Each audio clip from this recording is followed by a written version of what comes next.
Ви помітили, яка тваринна, майже дика істерика починається в Кремлі, коли в Україні лише згадують про повернення їм історичної назви Московія? Це не просто образа, це страх. Чому петиція, яка набрала необхідні голоси українців, змушує Медведєва вивергати прокляття в Телеграмі, а Захарову звинувачувати нас у спробі вкрасти ідентичність? Чого саме вони бояться? Сьогодні ми відкидаємо емоції та тролінг, тільки м'ясо, тільки юридичні факти, чи має Україна законне право в односторонньому порядку змінити назву ядерної держави на своїх картах та в дипломатії. Ми препаруємо протоколи ООН про екзоніми та розберемо реальні світові прецеденти, коли країни змушували буквально весь світ переписати географічні атласи. У найближчі 20 хвилин ми розберемо не минуле, а наше майбутнє. Ми покажемо покроковий юридичний механізм деколонізації, який працює вже сьогодні, і зрозуміємо, що конкретно зламається в імперській матриці, коли назва Росія офіційно зникне з українського простору. Ви дивитесь «Контури історії», це юридичний вирок Московії, не перемикайтеся. Підписуйтесь на канал «Контури історії», щоб не пропустити нові випуски. Щоб зрозуміти, чому назва Московія є для них смертельним діагнозом, ми маємо препарувати сам конструкт їхньої держави. Давайте подивимося правді в очі. Дивимося в очі. Сучасна Російська Федерація – це не країна у класичному європейському розумінні, навіть світовому. Це держава Франкенштейн. Це остання класична колоніальна імперія, яка просто дивом не розпалася у ХХ столітті. Її територія – це гігантський концтабір для десятків поневолених народів. Татари, башкири, ерзя, мокша, удмурти, буряти, чеченці, якути, понад 190 етносів та 21 національна республіка, чиї території були тупо анексовані протягом останніх 500 років. Як ви думаєте, що об'єднує мусульманина з Дагестану, буддиста з Бурятії та жителя крайньої півночі? Правильно, нічого. Абсолютно нічого, крім терору ФСБ та штучного ідеологічного клею. І цим клеєм стала вкрадена у нас назва. Згадайте 90-ті роки. Після розпаду СРСР імперія тріщала буквально по швах. Борис Єльцин тоді з усіх прасок відчайдушно впроваджував штучний політичний термін «росіяни». Це була спроба створити такий собі ерзац нації, гібрид, який мав би замінити мертву радянську ідентичність.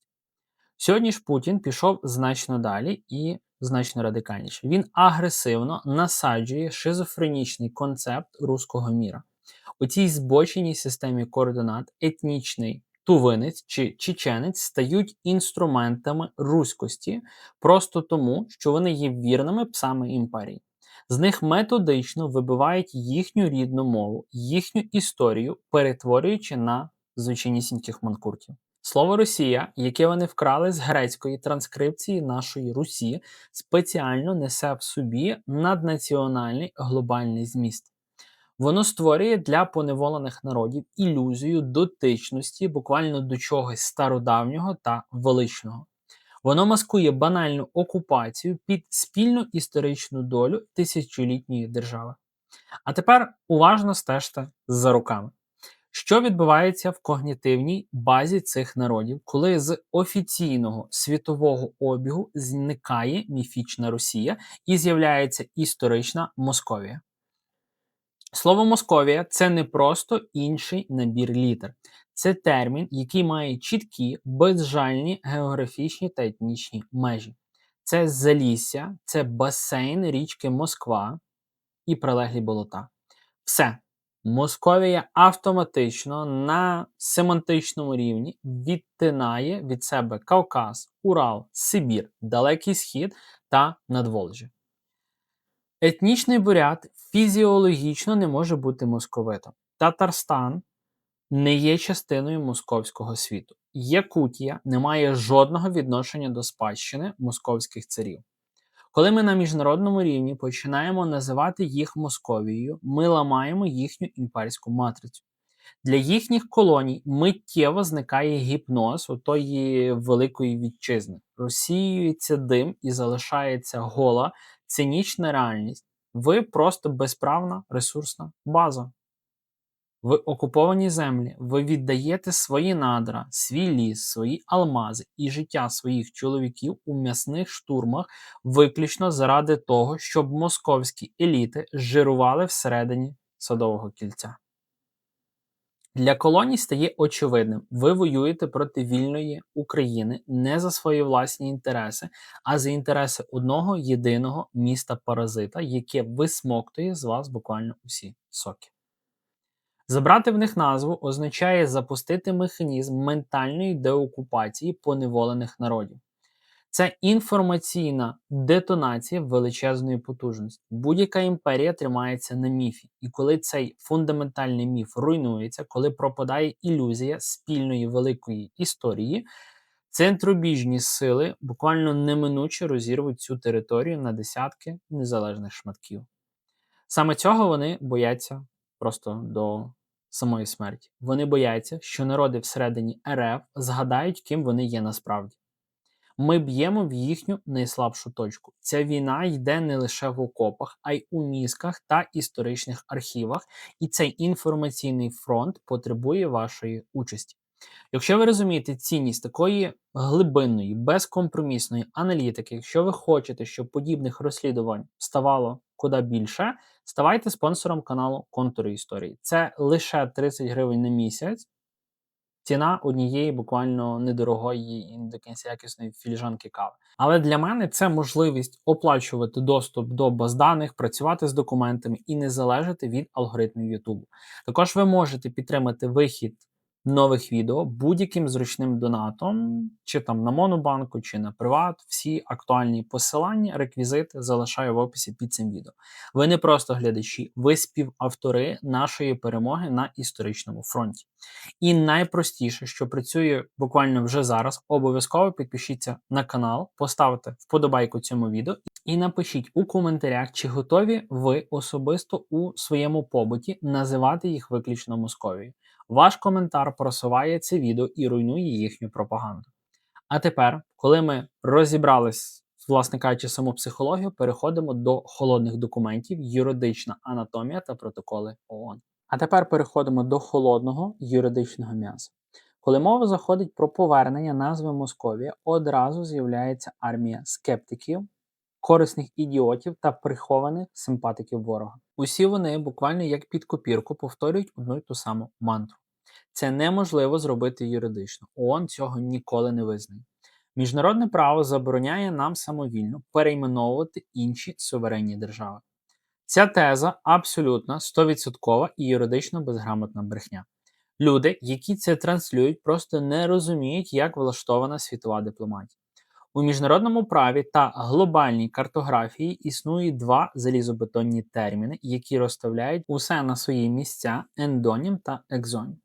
Ендонім – це самоназва, це те, як конкретний народ офіційно називає свою ж власну країну власною мовою на своїй власній території. А екзонім – це назва цієї ж країни іншими мовами світу, яку використовують інші народи. Пояснюю на класичному прикладі, як німці називають свою власну країну. Їхній офіційний ендонім – Deutschland. Deutschland. Але ми, українці, ніколи не кажемо офіційно Deutschland. Ми кажемо Німеччина. Британці у своїх документах пишуть Germany. Французька дипломатія використовує термін Allemagne. Поляки кажуть німці, а фіни взагалі називають цю країну Сакса. 6 абсолютно різних назв для однієї і тієї ж самої території на мапі. І знаєте що? Німецький уряд не влаштовує ніяких істерик. Олаф Шольц не бігає по структурах ООН, вимагаючи, щоб увесь світ терміново переписав свої карти і називав їх виключно Deutschland. Чому? Тому що право формувати екзоніми – це суверенне, базове і невід'ємне право кожної окремої нації. Екзонім формується виключно на базі мови, історії та культурної традиції того народу, який цю назву власне використовує. Цей принцип закріплений на найвищому міжнародному рівні. В структурі Організації Об'єднаних Націй існує спеціальний орган, група експертів ООН з географічних назв, скорочено UNGIGIN. Відкриваємо їхні офіційні резолюції і читаємо чорним по білому. Організація визнає національну стандартизацію географічних назв абсолютно пріоритетною. Перекладаю з сухої дипломатичної мови на звичайно просту людську. ООН не вказує країнам, як вони мають називати своїх сусідів. ООН лише фіксує ті назви, які держави самі затверджують для свого внутрішнього користування. Кожна суверенна держава має абсолютне самостійницьке право формувати свій власний реєстр географічних назв.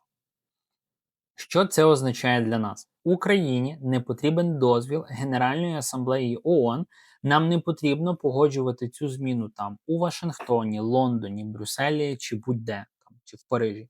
І нам тим паче глибоко начхати на те, що про це думають у Москві.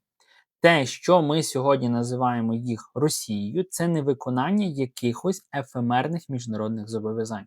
Це просто багатовіковий наслідок нашої власної окупації. Це колоніальна спадщина, коли імперія силоміць змусила нас прийняти її правила гри і її термінологію.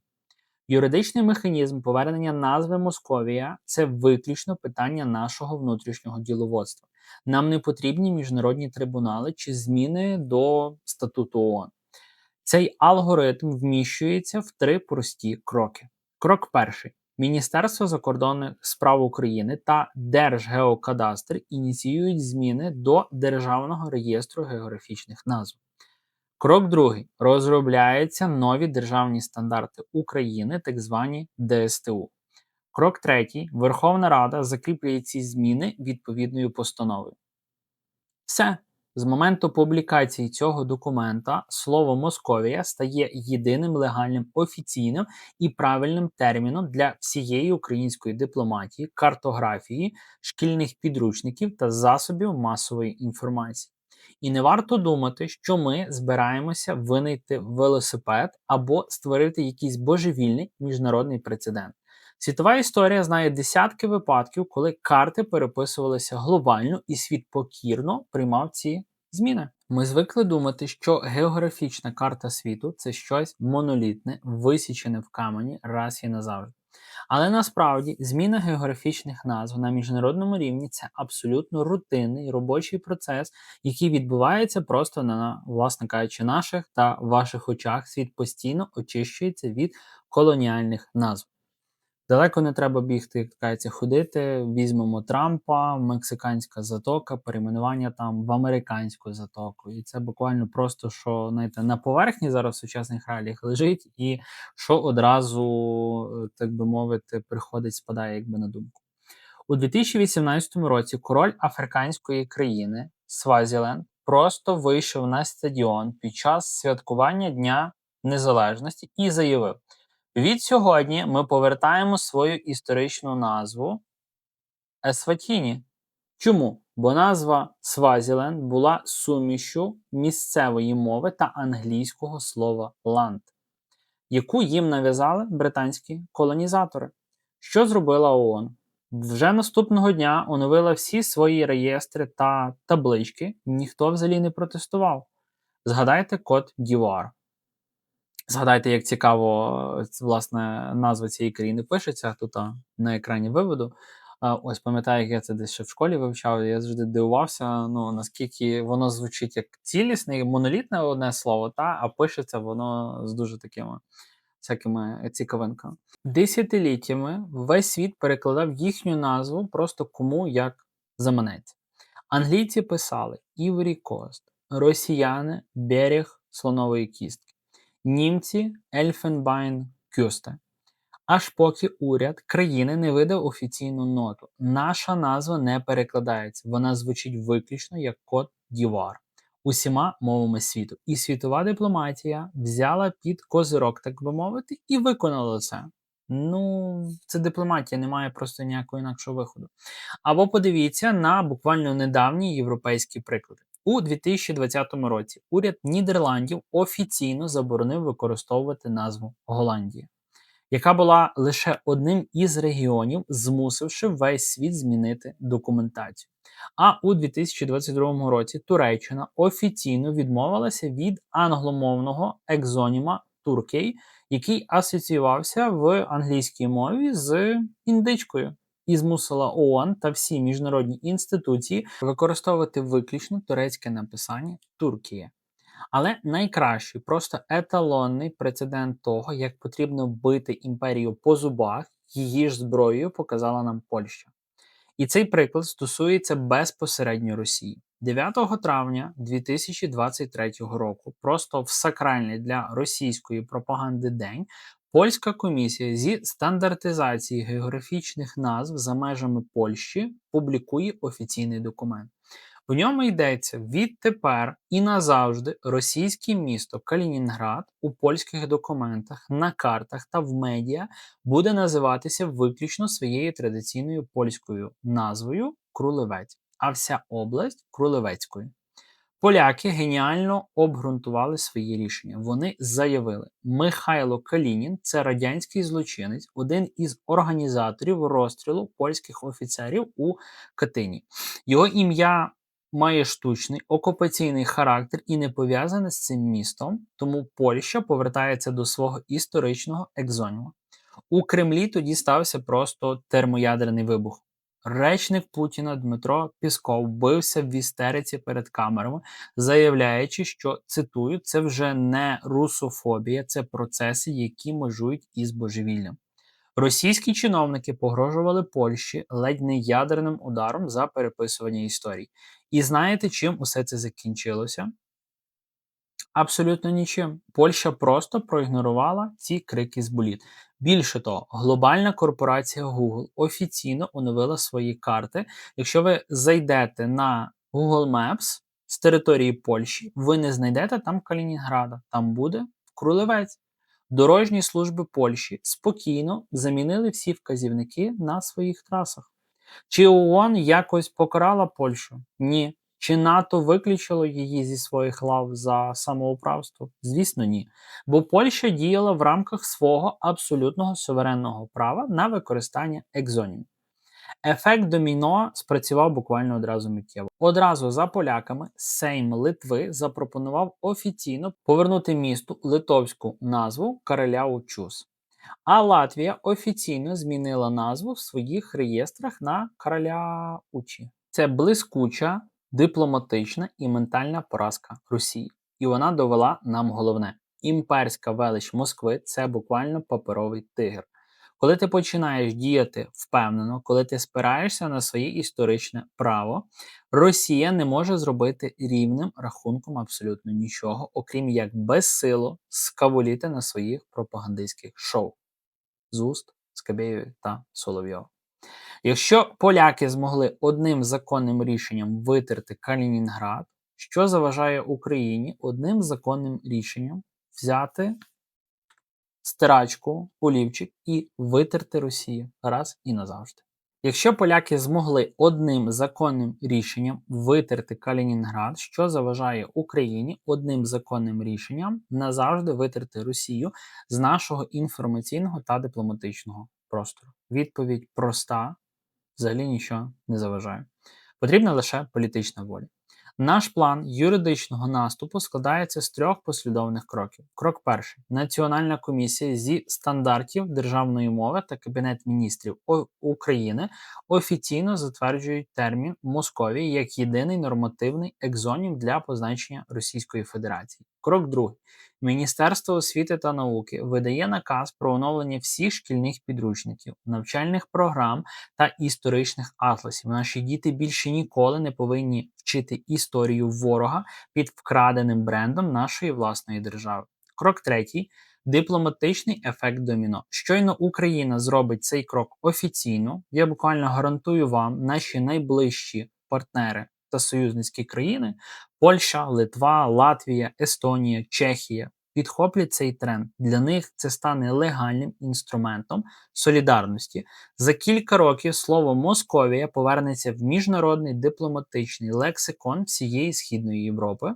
Це не просто зміна літер на папері, це повернення нашої тисячолітньої історичної власності. Вони вкрали нашу назву у 18 столітті, щоб легітимізувати свою імперію. Вони палили наші архіви, переписували літописи і розстрілювали нашу інтелігенцію, щоб ми повірили, ніби ми просто якась там вигадана їхня омріяна окраїна їхнього великого світу. Але ми ніколи не були Україною. Ми центр, ми Русь, ми Україна, а вони лише колишній улус Золотої Орди, який заблукав у часі і географії і помилився з планетою в космосі. Сьогодні час повертати речі на свої законні місця. Час називати крадія крадієм, самозванця самозванцем, а Московію Московією. На цьому інформаційному фронті кожен ваш голос має вагу. Підпишіться на канал Контури Історії, щоб не пропускати правду, яку століттями ховали в архівах. Обов'язково поставте вподобайку цьому розслідуванню. Алгоритми Ютубу мають побачити, що українці вимагають історичної справедливості. Напишіть у коментарях, що ви думаєте про такий юридичний план дій. Бережіть себе, вивчайте своє і слава Україні! Підписуйтесь на канал Контури Історії, щоб не пропустити нові випуски.